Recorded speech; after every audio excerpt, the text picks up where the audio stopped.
You always think betrayal is going to come with a loud bang, yelling, slamming doors, maybe even a dramatic final monologue. But mine came quietly, almost politely, with soft voices, paperwork, a white envelope on a glass table. It was 9:23 a.m. when I submitted the patent application. The culmination of everything I'd ever worked for. The Adaptive Phase Energy Optimization Algorithm, APOA for short. But I hated acronyms. To me, it was just the pulse. A system that learned in real time how to reallocate surplus energy with nearly zero waste. It didn't just save electricity, it predicted patterns, reacted to human behavior. It was, if we're being honest, the next step toward autonomous sustainable grids, and every energy analyst in the industry knew it. Valuation estimate? $2.9 billion. I submitted it under my name, Madison Langley, as the sole architect, with 178 commit logs, 37 notarized design blueprints, and the time-stamped author declaration. Every line of code had been built under my fingertips, in a lab where I slept more nights than I care to admit. 9 minutes later, my ID badge stopped working at the second-floor espresso station. I tried to laugh it off, thinking maybe the scanner glitched. I waved at the receptionist. She didn't wave back, just stared awkwardly at her screen. 14 minutes later, I got a Slack message from someone in HR I barely knew. "Hey Madison, can you come to conference room 6B real quick? Dylan just needs a quick word." The glass conference room was already occupied when I arrived. Dylan Keller, our new CEO, sat at the head of the table, legs crossed like he was hosting a fireside chat. 2 HR reps flanked him, both looking like they'd rather be anywhere else. I smiled cautiously. "Is this about the application? I just submitted the—" Dylan didn't smile back. "This is part of a strategic realignment." Strategic realignment. The corporate phrase equivalent of a cold slap. "I'm sorry?" "We're making some adjustments at the executive level. Your role is one of the positions being dissolved." He paused, like he expected me to thank him. "Effective immediately." I looked at the paper being slid across the table toward me. A termination packet, glossy and official. My name printed neatly in the corner.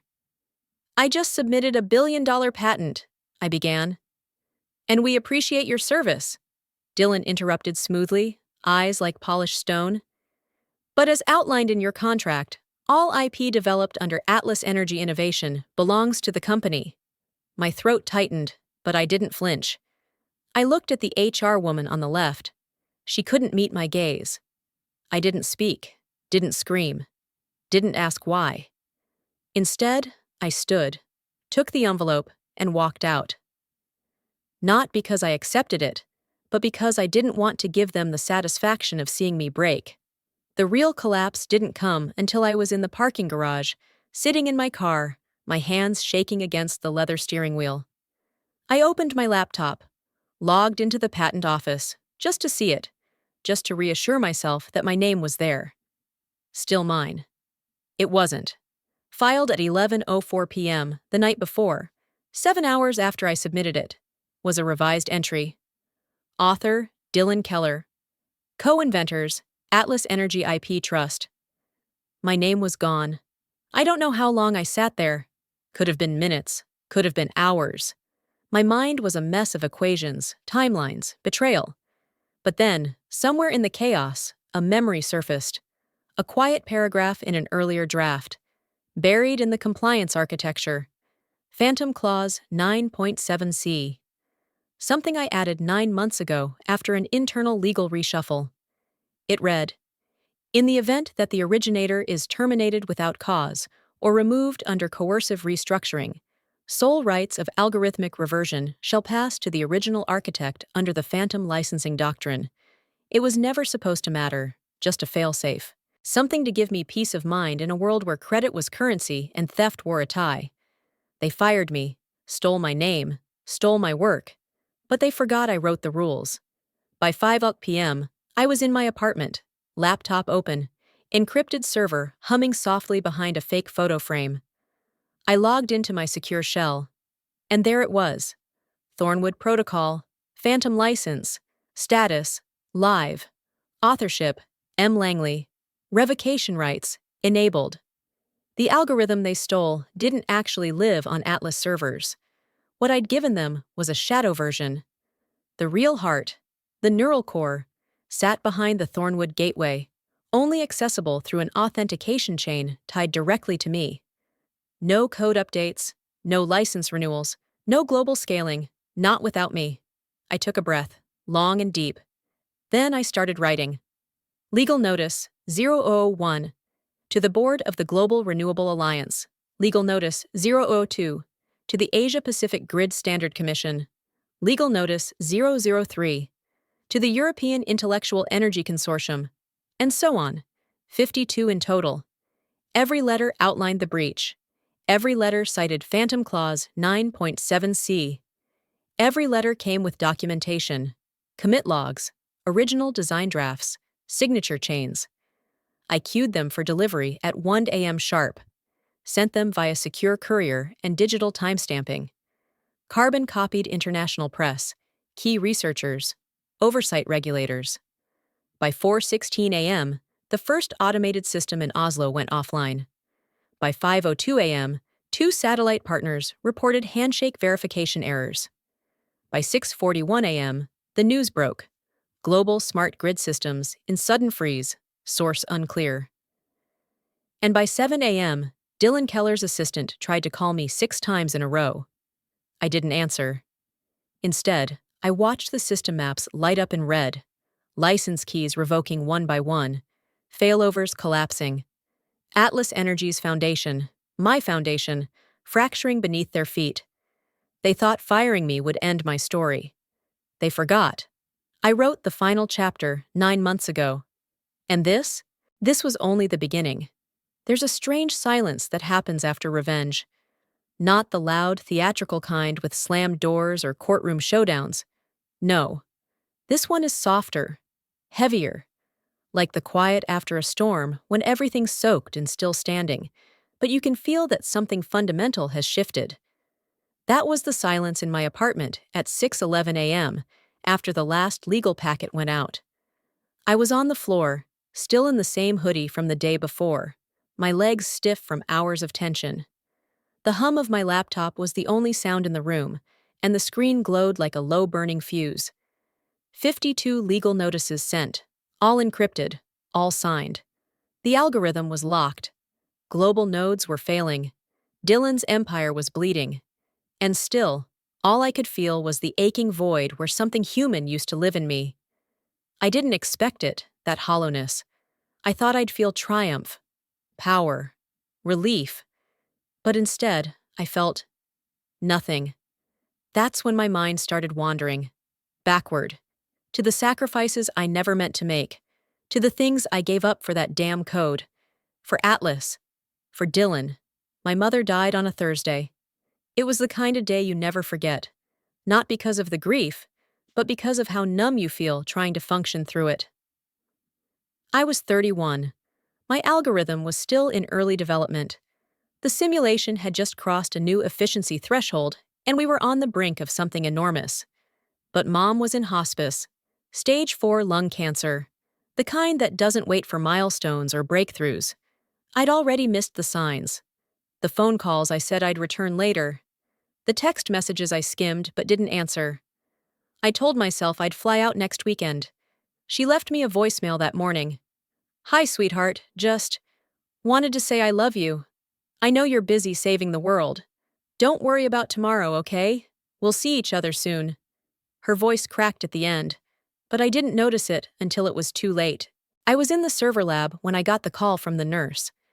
I remember the way the light flickered overhead, the faint smell of overheated metal, the cold coffee in my hand I never got to finish. I didn't cry. Not right away. I just stood there, frozen, while the world kept moving without her in it.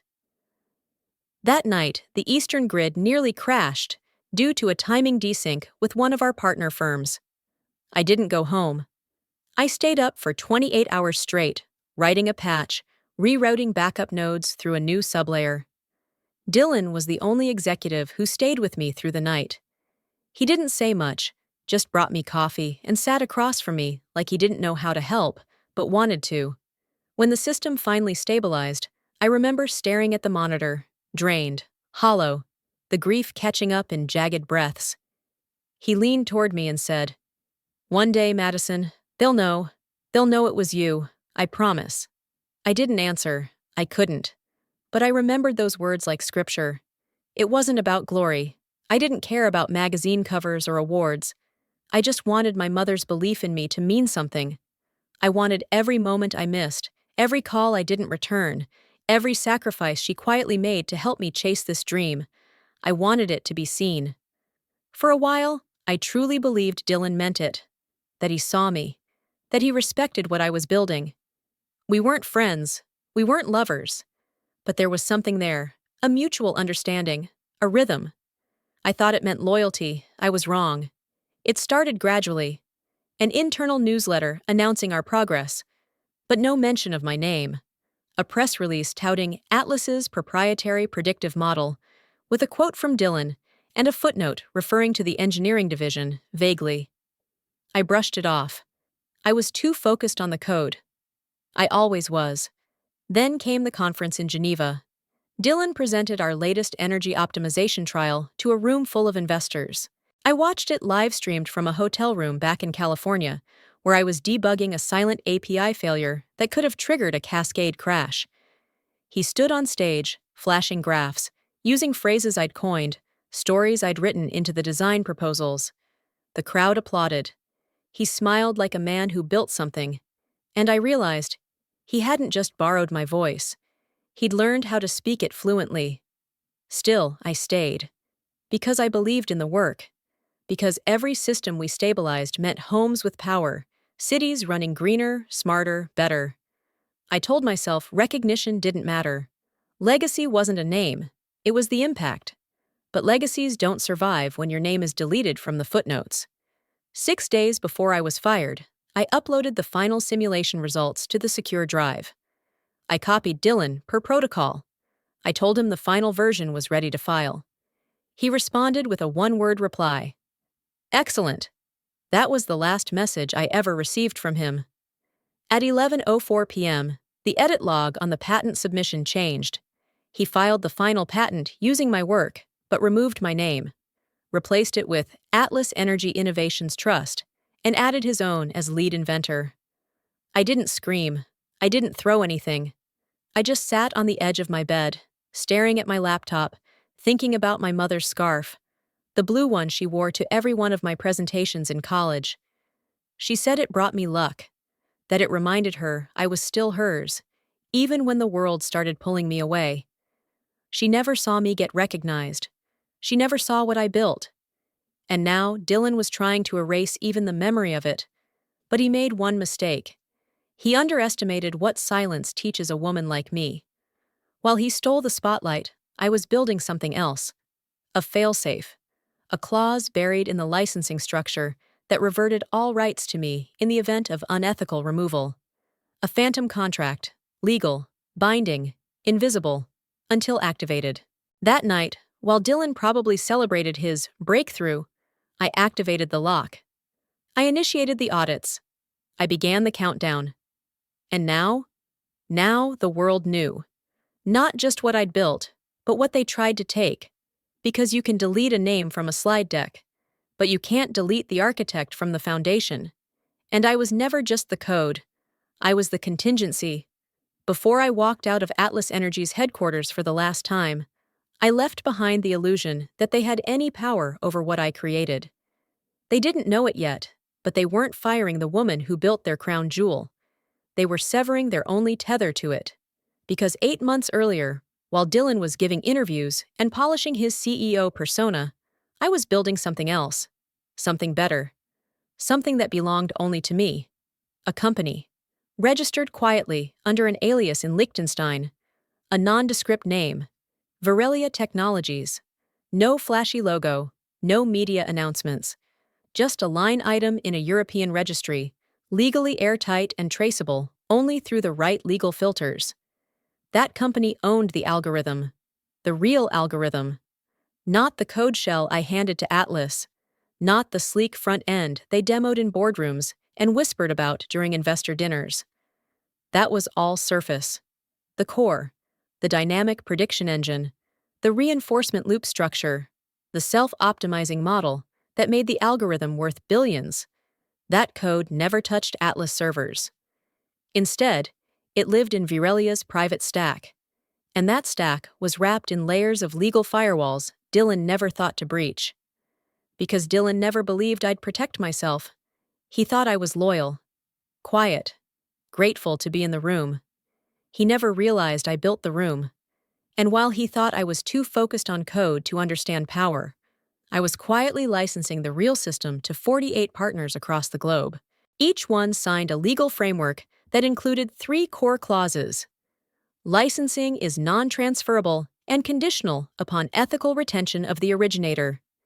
Any attempt to replicate or reverse engineer the code results in immediate termination. If the originator is removed without cause or credit, all rights revert. No appeal. 48 companies. 48 legal fingerprints. Atlas Energy was just one of them. Client License ID, TXS027. Contract status, flagged for violation. They never asked questions. They thought the product was proprietary to Atlas, that it was born inside their infrastructure. But all they ever received was an API bridge, a gateway that authenticated every 6 days against Varelia's secure server. Without a valid license, the gateway collapsed. I designed it that way from the beginning. Every authentication ping checked a chain of ownership metadata embedded in the algorithm's root. Strip my name from the patent, and the verification string failed. And when Dylan replaced my name on the final submission, he severed the root. They didn't realize it until the license expired. At 3:44 a.m., the first system in Argentina flagged a denial loop. By 4:26 a.m., a logistics firm in Canada reported that route optimization had frozen. By 5:02 a.m., I received a notification from Varelia's backend. License ID TXS027. Verification failure. Revocation in progress. They must have panicked. I imagined the scramble. Engineers digging through log files they didn't understand. Executives barking at compliance teams, trying to reboot what they couldn't control. By 6:12 a.m., 3 of my partner firms reached out to me directly. One from Denmark. Atlas sent an emergency update request. We declined. Are we still protected under your framework? One from Japan. They tried to reroute through an internal proxy. We blocked them. One from Portugal. They're telling us Varelia is a front, that we've been duped. Is it true? I replied to all 3. Varelia is real. The contract stands. You're protected. Atlas is not authorized to speak on behalf of this system. That morning, I made coffee like it was any other day, except the world had shifted overnight, and they didn't know who held the reins. By 8:45 a.m., news outlets started catching on. Atlas systems freeze amid licensing dispute. Anonymous source claims Atlas doesn't own core algorithm. Silent collapse. What's really behind Atlas's energy grid failure? They hadn't named me yet, but I could feel it coming. At 9:03 a.m., I got a call from an Atlas extension. I didn't pick up. At 9:09, another call. This time, legal counsel. At 9:15, a direct number I recognized. Dylan. I didn't answer any of them. Instead, I logged into the Varelia dashboard. 48 green lights, each one a contract, a fortress, a vote of confidence that said, "We trust the woman who built this, not the man who tried to steal it." I clicked into the Atlas profile. License log showed 17 failed authentication pings, 3 unauthorized override attempts, 1 attempt to bypass via sandbox proxy, blocked by clause trigger. Final status: revoked. Irreversibly. Below that, a tiny line of system text I'd written months ago. You were never the owner. You were a tenant, and your lease has expired.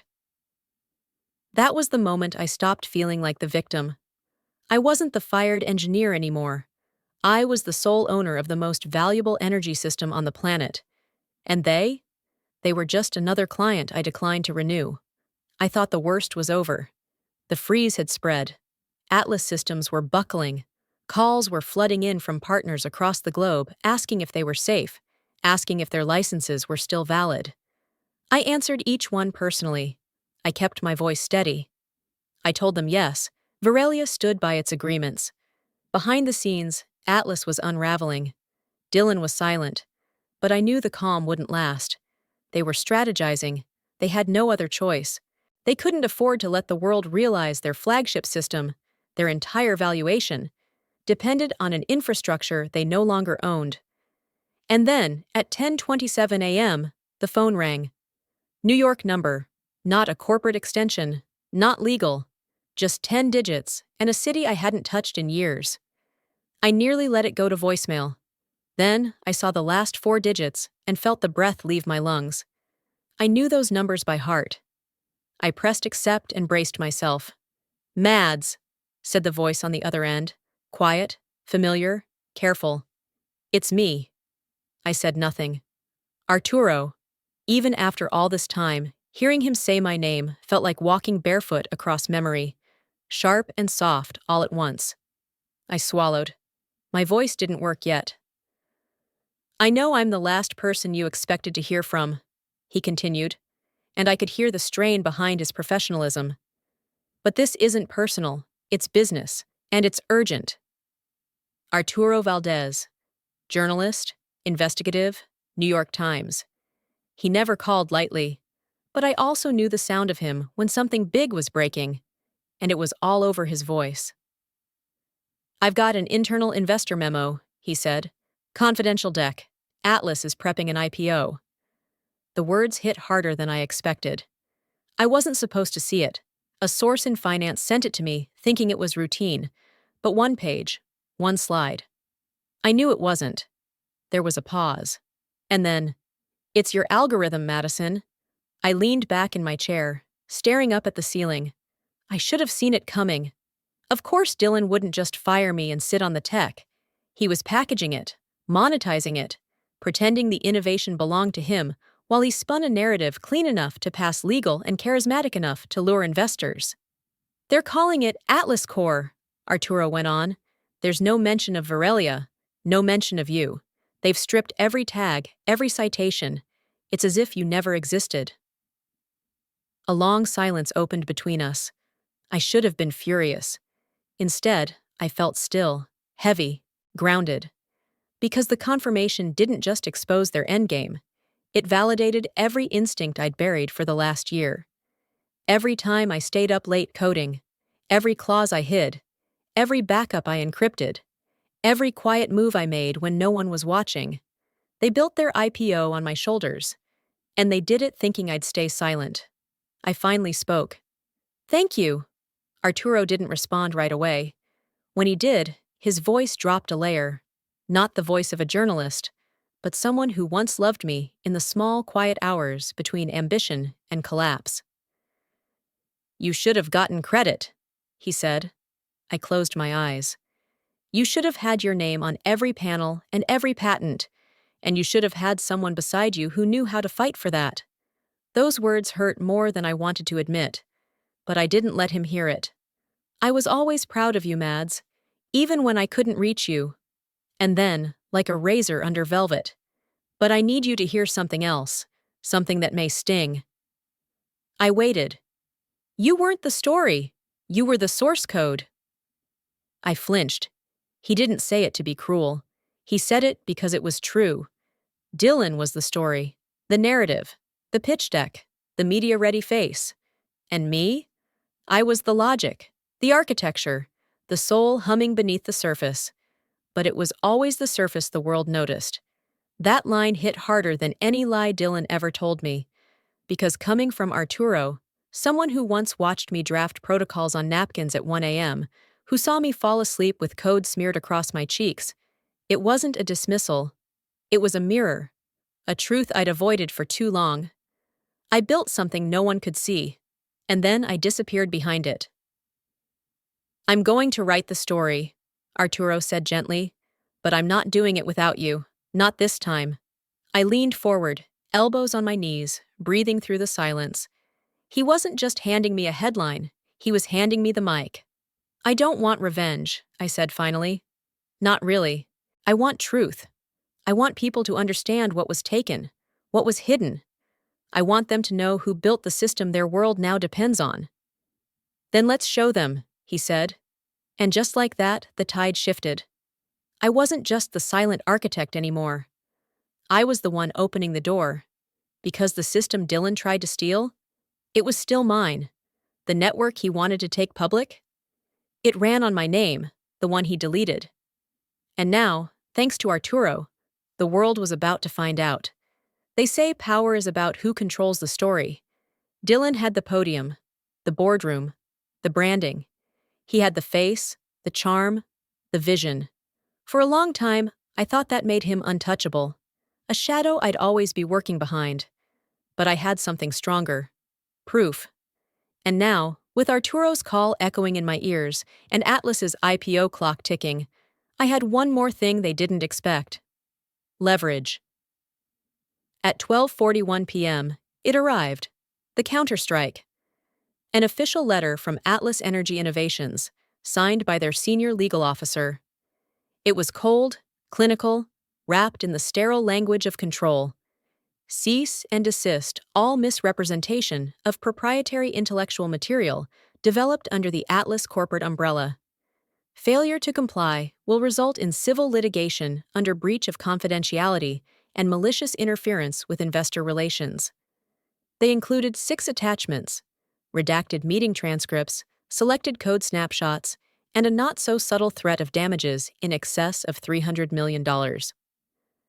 They were nervous. I could feel it in the passive aggression, in the urgent polish of the legal formatting.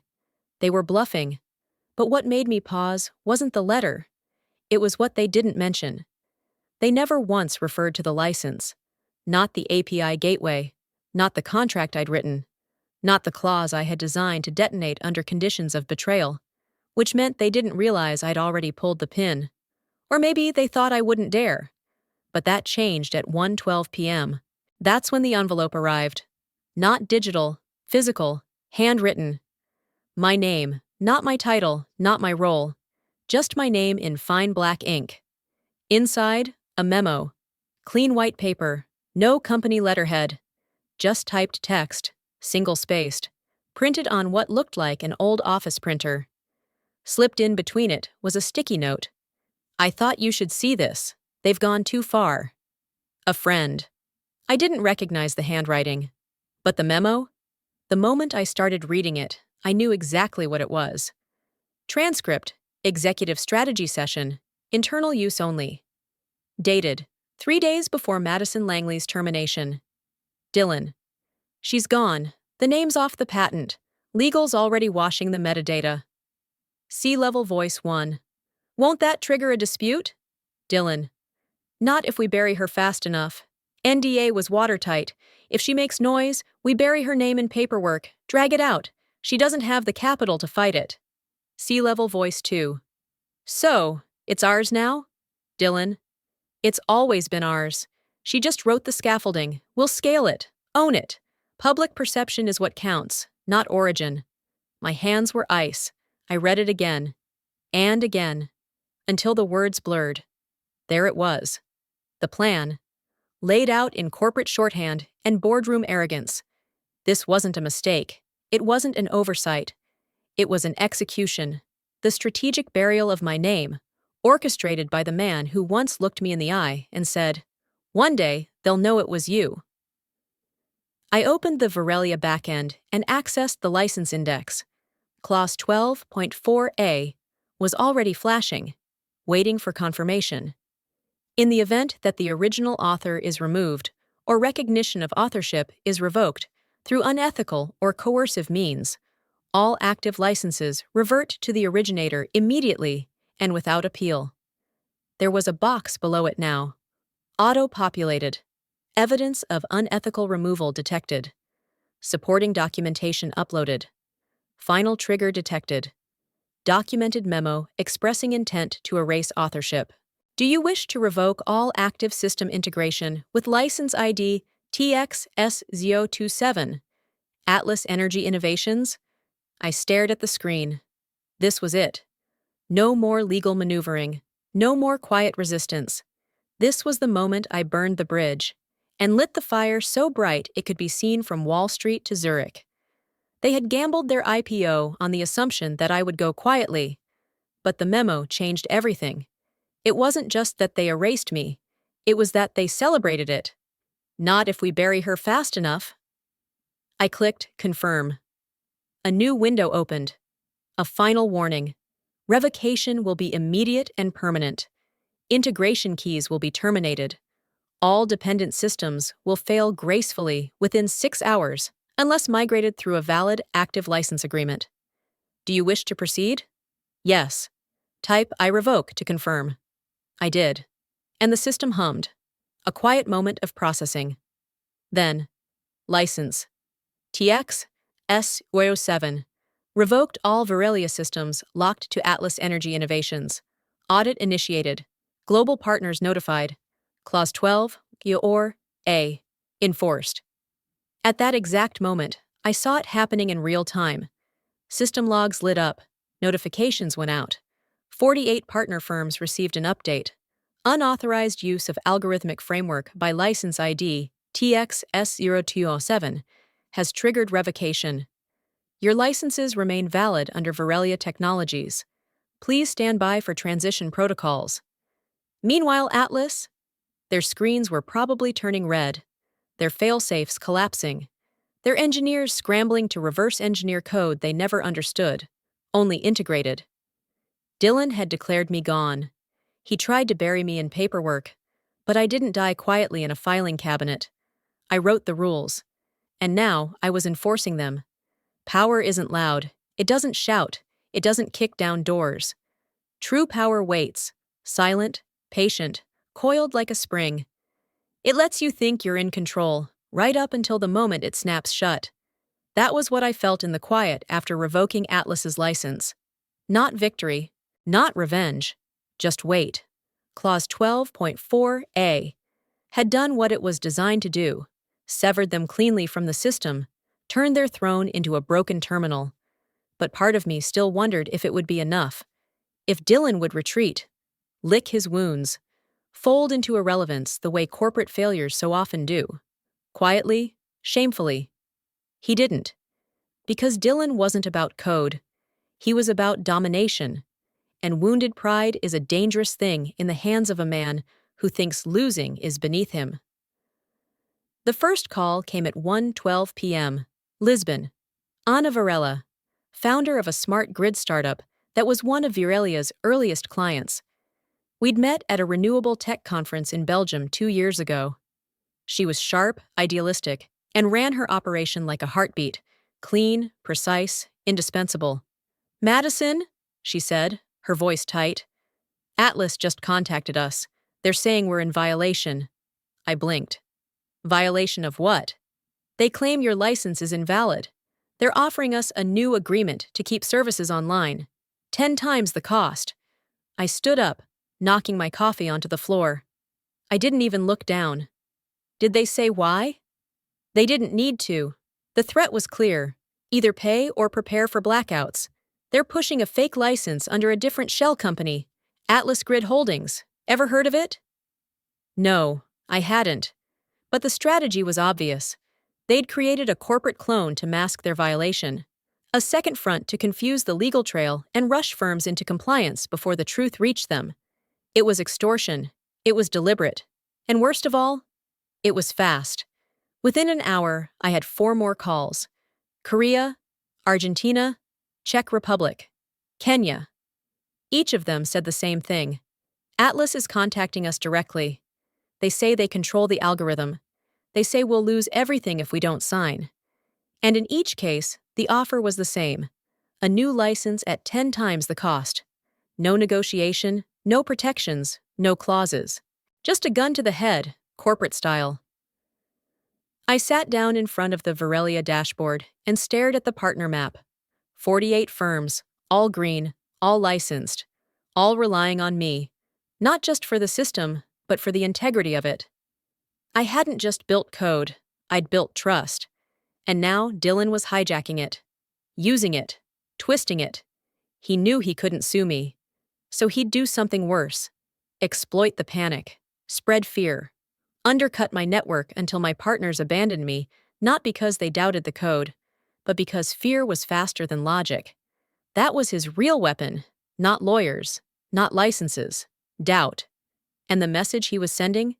She built it, but we own the floor it stands on, and we'll crush anyone who doesn't pay up. It wasn't just theft anymore. It was contempt. Mockery. I pulled up the clause index again. Emergency System Integrity Lockdown. Buried under the infrastructure panel. It was a nuclear option, not a kill switch. I never wanted to be that dramatic. I wrote code to build, not destroy. But this wasn't about drama anymore. It was about ending the lie. This button would erase all back-end access from Atlas's servers. Not just API rights. Everything. The shell Dylan had stolen would be rendered inert. Their infrastructure would go dark, their proxies would fail, and their clone licensing scheme would collapse under its own weight. No one would get hurt. My other clients would remain untouched. The system was smart enough to isolate the infection without burning the whole field, but it would hurt Dylan. Deeply. Publicly. And it would tell the world that the woman they tried to erase had just slammed the last door shut. I hovered over the button. My hand trembled. Not with fear, but with something older. Deeper. Memory. All the years I spent building, testing, tuning. All the moments I chose work over sleep, stability over applause. All the people who told me I should smile more, speak up more, soften my edges. And Dylan, standing behind me in the lab one night after a 40-hour stretch, saying, "You don't need credit. You have legacy. Legacy." And now he was selling it at 10 times the cost, wrapped in a lie, weaponized against the people who trusted me most. That was all I needed. I pressed the button. Emergency lockdown initiated. Atlas license ID TXS027. Permanently revoked. Backend wiped. Shell decoupled. Metadata cleared. Reauthorization denied for all associated servers. Status. Terminal. The system responded instantly. On the map, a red square blinked over the Atlas node. Then another. Then 5. A cascade of failed handshake attempts, like a dying heartbeat across a corrupted network. Dylan was trying to reconnect. He couldn't. Not anymore. He had tried to bury me. But I didn't build a grave. I built a vault. And now, he was locked out. For good. I could have gone public the moment I hit revoke. I had enough evidence to destroy Atlas in a single press cycle. Arturo would have run the story. Industry blogs would have dissected every sentence. Investors would have panicked. Dylan's carefully curated image would have shattered like cheap glass. But I didn't. Because this wasn't just about blowing up a fraud. This was about strategy. And the best strategy is always patient. I didn't want Dylan to fall because I shoved him. I wanted him to fall because he ran straight into the fire, smiling. So I filed the claim. Quietly. Surgically. Through channels he didn't know I still had access to. The filing was simple on the surface. A single document submitted to the Global Intellectual Property Court, stamped by Varelia's legal division, a boutique firm based in Geneva that specialized in cross-border technology disputes. But the exhibits? Those were carefully chosen blades.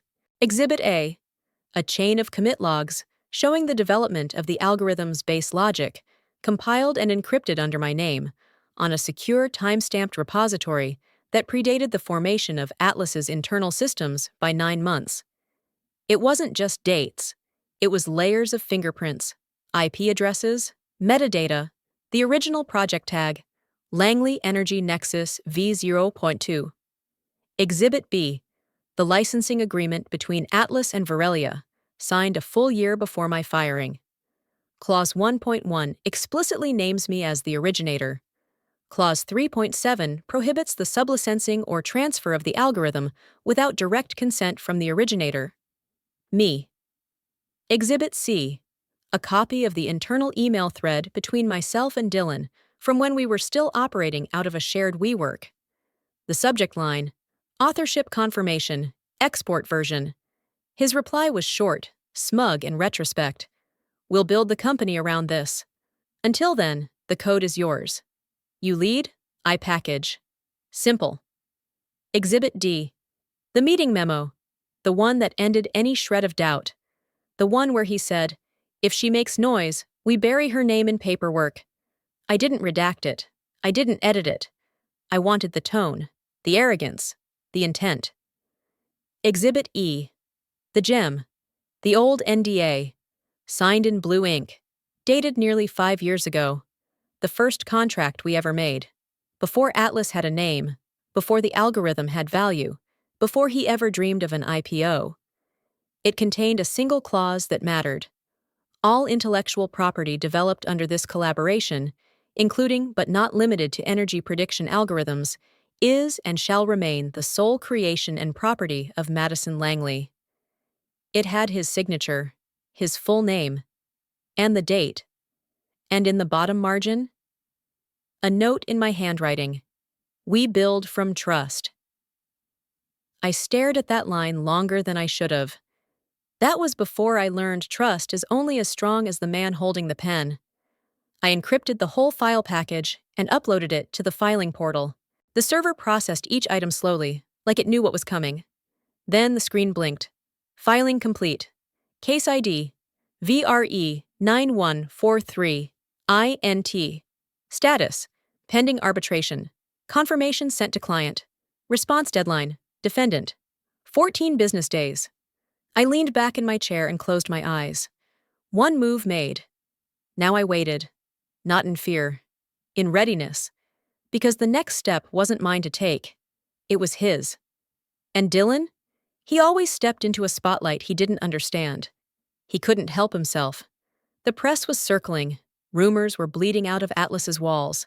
Analysts were starting to whisper, "Why did the algorithm freeze? Why are their systems underperforming? Why has the IPO roadshow been delayed twice in a week?" He'd have to respond. And when he did, when he stood on a stage, or in front of a camera, or behind a boardroom mic, and said the words I knew he would, "I built this. This is my invention." Madison Langley was a contributor, not the creator. That would be the moment, not before. Because I didn't want to release a statement. I wanted to present evidence, on the record, under oath, with full documentation and legal firepower. I didn't want the court of public opinion to just turn against him. I wanted them to understand they'd been fed a lie, that every dollar invested, every headline published, every glowing quote attributed to Atlas's proprietary breakthrough was built on a stolen foundation. Mine. So I did what I'd trained my whole life to do. I kept building. Quietly. I spent the next few days organizing the rest of my archive, securing backup licenses with my 48 partners, and setting up press protocols with Arturo, just in case. I didn't post on social media. I didn't leak anything to the blogs. I just waited. Waited for the moment Dylan Keller stepped into the light and said, with a straight face, "She was never the story," because that's when I'd show them the truth, that I wasn't just the story. I was the system.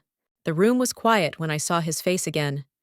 Dylan Keller, clean suit, polished tie. A backdrop behind him lit with soft industrial blue, the new Atlas logo gently rotating like it was soothing us. His PR team must have thought it looked visionary, modern, forward-facing, but I saw something different. Panic behind charm, fear behind confidence. A man walking into fire, unaware that the flames were already under his feet. It was 15:10 UTC when the broadcast began. I wasn't even watching at first. I was running diagnostics on a new Varelia module when Arturo messaged me. "He's speaking. It's happening. Live stream link below." I clicked without hesitation. The room on the screen looked like a product launch, a fake celebration, but the energy was off. Something strained in the audience's posture. Atlas board members didn't smile. They scanned the teleprompter like they were reading a eulogy.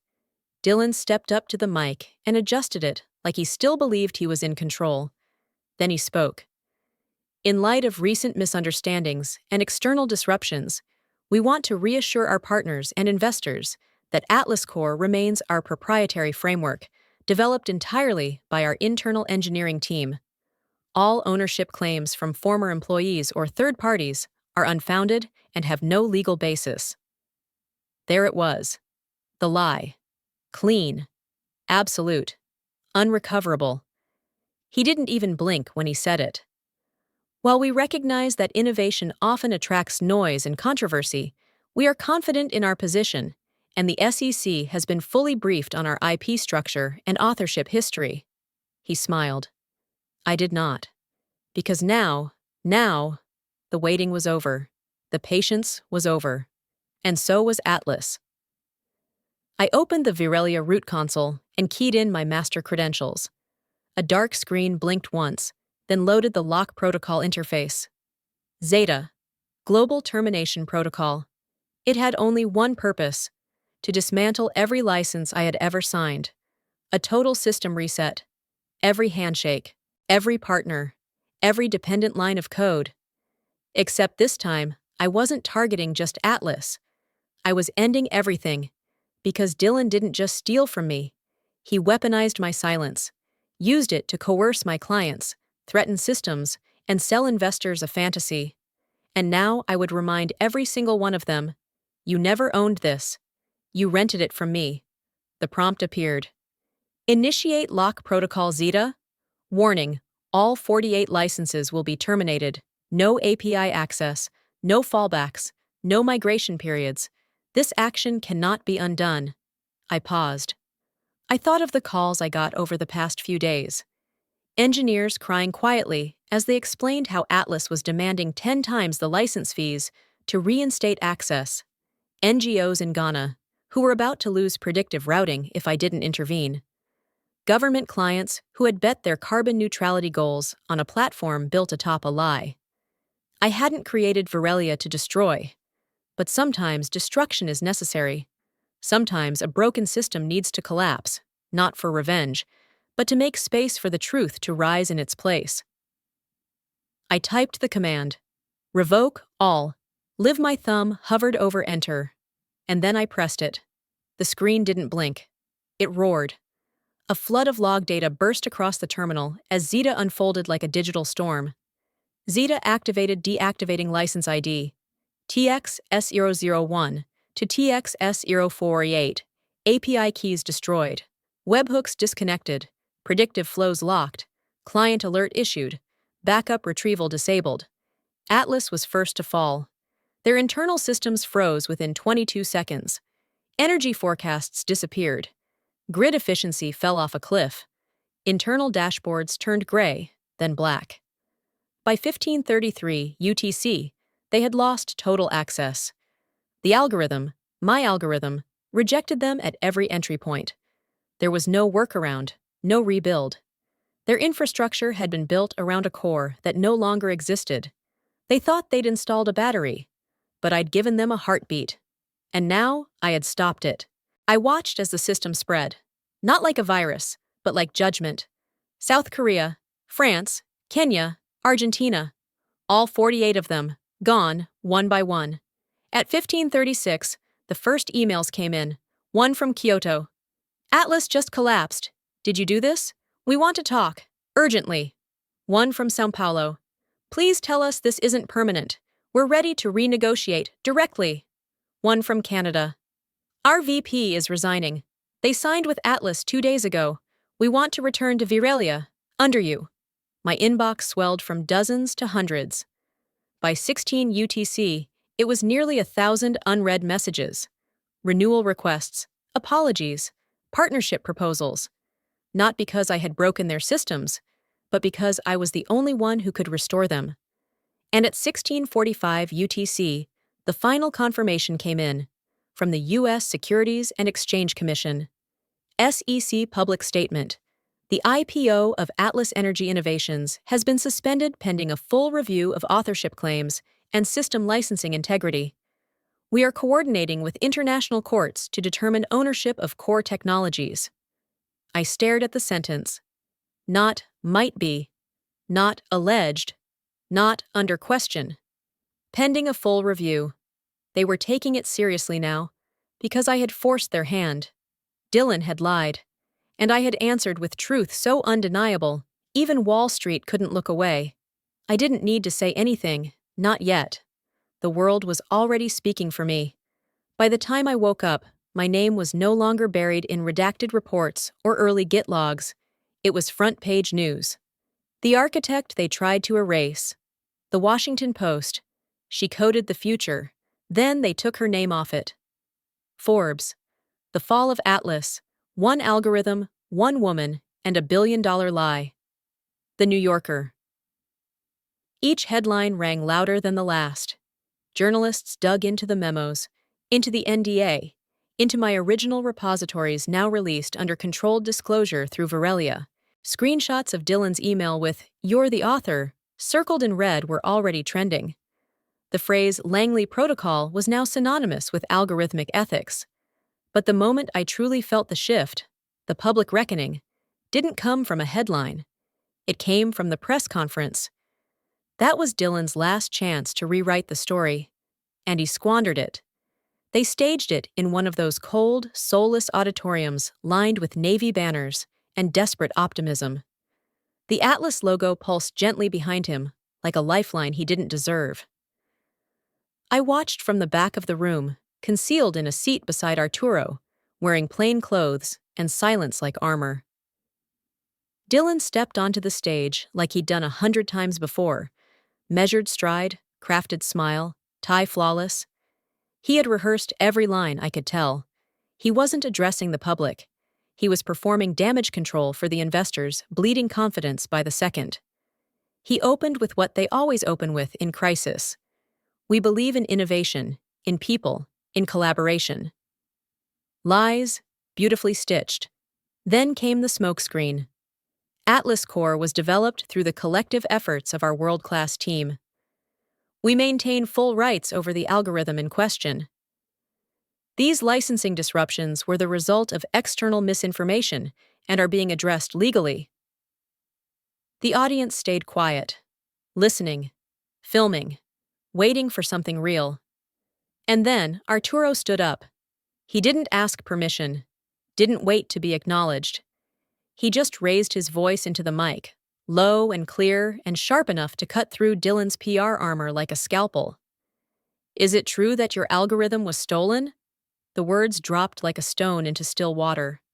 Echoes rippled across the room. Dylan blinked. Excuse me? Arturo didn't repeat himself. He clarified. Did you file a patent using code you didn't write? Did you present Madison Langley's invention to your investors as your own? I watched Dylan's smile twitch. Just once. A blink of panic. But he recovered, or tried to. Atlas Energy Innovations respects all contributors. Contributors? Arturo snapped. She was the author, and you knew it. Cameras turned. Phones lifted. The room tilted. Dylan hesitated too long. That silence said everything. He gave a tight, unfinished response and walked off stage without another word. Just turned and left. No answers, no defense, no apology. The microphone swung. The crowd erupted. Staffers scrambled. Reporters yelled questions he would never answer. By 14 out the UTC, the press had their new headline. CEO walks off stage after IP theft question. The live stream was clipped and shared over 18 million times within 12 hours. The IPO collapsed faster than I'd expected. That afternoon, the SEC issued a formal suspension. Pending investigation into authorship fraud and contractual violations tied to the Varelia framework, all IPO activity for Atlas Energy Innovations is hereby halted indefinitely. The investor exodus followed instantly. Atlas's valuation plummeted by 64% in a single day. And Dylan? He vanished. No statement, no response, just silence. My silence, however, ended. But not with an interview, with structure. At 1740, I began sending reinstatement offers, not to all, but to those who had worked with me in good faith. Startups who had once believed in the tech. Cities who had bet on my algorithm to balance their power grid during monsoon season. NGOs who had trusted the predictions to keep lights on in refugee camps. Each agreement was different, but every one of them began with the same clause. This license is granted by Madison Langley, sole author of the original algorithmic framework known as Langley Core, formerly Atlas Core, under the entity of Varelia Technologies. It wasn't ego, it was correction. The first wave of clients signed within the hour: Kyoto, Nairobi, Dublin, Jakarta, Montreal. One email simply said, "We didn't know, we know now. We stand with you." Some came back ashamed, others apologetic. One CFO from a European firm offered me a formal, televised apology. I declined. I didn't need the theatrics, I just needed the acknowledgement. I had once been erased line by line, literally. My name scraped from patents. My authorship replaced with faceless teams. Now I was writing myself back into the narrative, not as a footnote, but as a clause they could never delete again. By midnight, 47 licenses had been reissued. Clean, verified, permanent. One remained unclaimed. Atlas. But I wasn't going to reach out. They weren't worth the ink. The offer came in quietly, through encrypted channels. No press, no spotlight, just a message stamped with a seal from the Emirates Technology Fund and the name of one of the most powerful private investment firms in the Middle East. We would like to purchase full rights to the Langley algorithm for exclusive implementation across the GCC energy infrastructure portfolio. Our offer stands at $3.5 billion pending audit and transitional partnership agreement.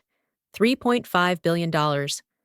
They attached an asset outline detailing rollouts across solar grids in Abu Dhabi, adaptive traffic systems in Dubai, water management overlays in Sharjah. It was clean, strategic, technically flawless, and so wrong. I didn't hesitate. I typed 2 sentences in response. Thank you for your interest. I didn't do it to prove my worth. I did it to prove that I can't be bought. I stared at the blinking cursor for a moment longer, then hit send. I didn't feel proud. I felt clear.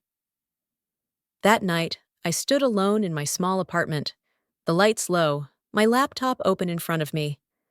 I had no makeup on, no prep, no script, just a message I'd carried for too long in silence. I hit record, and I spoke. My name is Madison Langley. Some of you know me, most of you don't. But if you've charged a car, flown on a plane, or lived in a city powered by predictive energy in the last 5 years, you've used something I built. I created the Langley algorithm. It wasn't just code. It was a commitment to fairness, to trust, to building systems that wouldn't just serve the powerful, but protect the vulnerable. And someone tried to steal that. They erased my name, took credit, sold it to the highest bidder. But it's not for sale. From this moment forward, the algorithm is free. For any individual, company, or nation who agrees to a single clause, use it ethically, use it transparently, and never claim what you didn't create. No black box licensing, no secret fees. You build with it. You build openly. You build together. Because I don't want to run a monopoly, I want to dismantle one. I paused, then added the final line. They tried to delete me, but I wrote myself into the future. I ended the recording, uploaded it directly to Varelia's new public GitHub, now rebranded as Langley Open. Within 15 minutes, it was on Twitter, LinkedIn, Reddit, Hacker News. By midnight, the video had been viewed 21 million times. That's when my phone rang. Blocked number. I let it go once.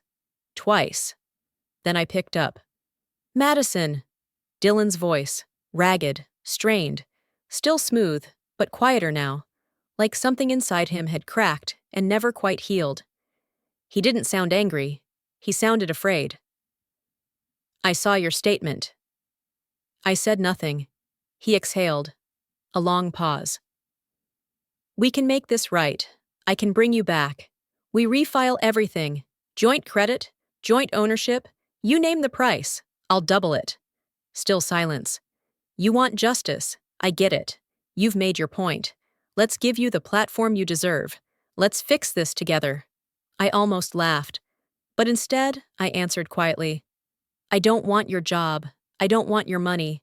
I want a future where no one can steal like you. There was no reply. He hung up without another word. And that was the last I ever heard from Dylan Keller. In the days that followed, I watched the world change. Not in riots or lawsuits, but in code commits. Hundreds of developers forked the open repo within the first hour. Nonprofits in India, clean tech firms in Senegal, a group of teenagers from Reykjavik, all adapting the Langley algorithm to local needs. One message stood out. I always thought I had to choose between integrity and innovation. You proved I don't. Thank you. Another. We replaced our entire backend with Langley Open. We sleep better now. Within a week, Langley Open was the #1 trending repository in the world. Atlas collapsed. Varelia didn't rise to replace it. It evolved. Because this wasn't about Madison Langley anymore. It was about what came next. They fired me 23 minutes after I submitted a patent worth $2.9 billion. They scrubbed my name. They used my work to build empires they didn't deserve. But they forgot something critical. My code ran deeper than their signatures. And now, the world runs on truth. My truth. My future. Unstolen. Undeniable. Unbuyable. Justice doesn't arrive like a storm. It arrives like a formality. It comes in a sealed envelope, a sterile boardroom vote, a line of revised bylaws, no confetti, no final speech. Dylan Keller was dismissed from Atlas Energy 6 days after the IPO was officially suspended. Not because someone finally believed me, but because someone finally believed the risk. A class action lawsuit was filed by a block of minority shareholders, people who had bought into his vision, invested under the assurance of proprietary systems, now watching their millions evaporate into a fraud charge and a GitHub repo labeled open source. They weren't angry about the ethics. They were angry about the loss. But the result was the same. The board convened in a closed emergency session. A motion was filed. 2 abstained. The rest voted in favor of immediate dismissal. By morning, Dylan's name was stripped from the company website. His LinkedIn profile still claimed he was the CEO. But every official trace was gone. A silent cleansing. The kind of erasure he once tried to use on me. His voting rights were retroactively annulled under misconduct provisions. The patent application bearing his name was formally contested with the World IP Organization. And the final blow, his own executive passkey, was deactivated by a junior IT engineer who a week earlier had emailed me anonymously, I believe you. And just like that, the empire crumbled. But I didn't celebrate. I didn't post a triumphant thread. I didn't give interviews. I didn't pose in front of a camera with vindication in my eyes. I didn't owe the media a narrative, and I wasn't going to hand them a new face to sell. So I turned them all down. They called anyway. My inbox filled with subject lines like, "The woman who took down Atlas. Would love 15. Min for a hero feature. Your moment? Finally. It was never my moment. It was a correction." And when The Guardian reached out, not with a pitch, but a single sentence, I responded. The journalist, Elise Moran, had written to me personally. No title, no headline, no plea. Just one question. Do you think you destroyed him? My reply was a single sentence. I didn't destroy him. He did it himself. She published it just as it was. No embellishment, no extrapolation. Just those words in a quiet corner of her piece. A breath of restraint in a world full of noise. It was the only interview I gave. The only one I needed to. 3 nights later, I received a letter in the mail. No email. No inbox alert. Just a pale gray envelope with my name in looping cursive across the front. No return address. The note inside was handwritten. Small, elegant letters on thick paper, like someone had taken the time to choose their silence. You don't know me, but I know who you are, and I know who my father was. I used to believe he built things, but I realize now he only ever packaged them. During last year's monsoon season, The hospital where I volunteer lost power. It was your system, Varelia, that kicked in and rerouted energy. It kept the NICU alive. It kept my brother alive. My father never heard those stories. He never looked far enough down the chain to care. But you did. Thank you. ADK. I read it twice, then again. I didn't cry, but something in my chest went quiet. It was the first time I had thought about Dylan, not as a thief or a villain, but as a father. A man whose legacy had collapsed under the weight of his ambition, while his daughter was quietly watching him vanish from her life and the public record at the same time. The irony stung. She had seen the system he tried to bury, and thanked me for saving lives with it. That letter now sits on my desk, next to my earliest sketch of the algorithm. Two kinds of signatures, one for what we build, one for who we save. Later that week, I found myself walking aimlessly through my neighborhood. No purpose, no plan, just moving. The city was lit in that soft, tired way cities are on Thursday nights. Humming street lamps, quiet bus stops, the occasional clatter of a delivery bike. I passed the downtown library without thinking, then stopped. The second floor was still open, bright. Inside, a group of students were working late, a tangle of cables, laptops, and caffeine. Music barely audible through someone's headphones. One of them was scribbling math on a windowpane with a dry erase marker, nodding in rhythm to their own logic. On one screen, I saw it. The Langley Open logo. Forked, running live. They didn't know I had written it. They didn't know the fights, the betrayals, the nights I stared at my screen until my hands went numb. They just saw code. Beautiful, powerful, alive, and free. One of them shouted, "Wait, wait, I got it!" Another leaned in and said, "No way, you fixed the delay?" They celebrated quietly, genuinely. No patents, no NDAs, no corporate logo in the corner of their screen. Just creation. That's all I ever wanted. Not to be famous, not to be rich, but to know that the thing I built, the idea that cost me everything, was no longer imprisoned by men who didn't understand it. It was theirs now, to explore, to challenge, to own, in the truest sense. They were writing the future. And this time, no one could erase their names. The building was small, not what people expected. There were no marble walls, no mirrored elevators, no high-gloss logo displays at the entrance. Just glass, sunlight, and a front door that didn't buzz when you opened it. The paint smelled fresh. The air was warm. You could walk through it and never once feel like you were being watched or weighed or measured. It was called the Marin Center, named after my mother. Not because she worked in tech. She didn't. She didn't know a line of code from a grocery receipt. But she taught me how to build with what I had, and share without apology. She once missed 3 meals to help me buy a refurbished laptop. She taught me to listen before I spoke, and to speak even if no one was listening. She never saw what I built. She passed away 2 years before the algorithm was finalized, and 4 years before Dylan tried to take it. I missed her funeral for a deadline. That's the part they never printed. The part where I didn't cry for days, not because I wasn't grieving, but because I thought grief was a distraction. I thought finishing the code would justify the absence. It didn't. So now, this was my offering. The Marin Center wasn't a startup or an incubator. It wasn't built for profit or prestige. It was a commons, a place where students, creators, engineers, educators, and the people who cleaned the floors could walk the same halls with the same respect. No patents on names here. The plaque in the main atrium didn't list founders. It listed contributors.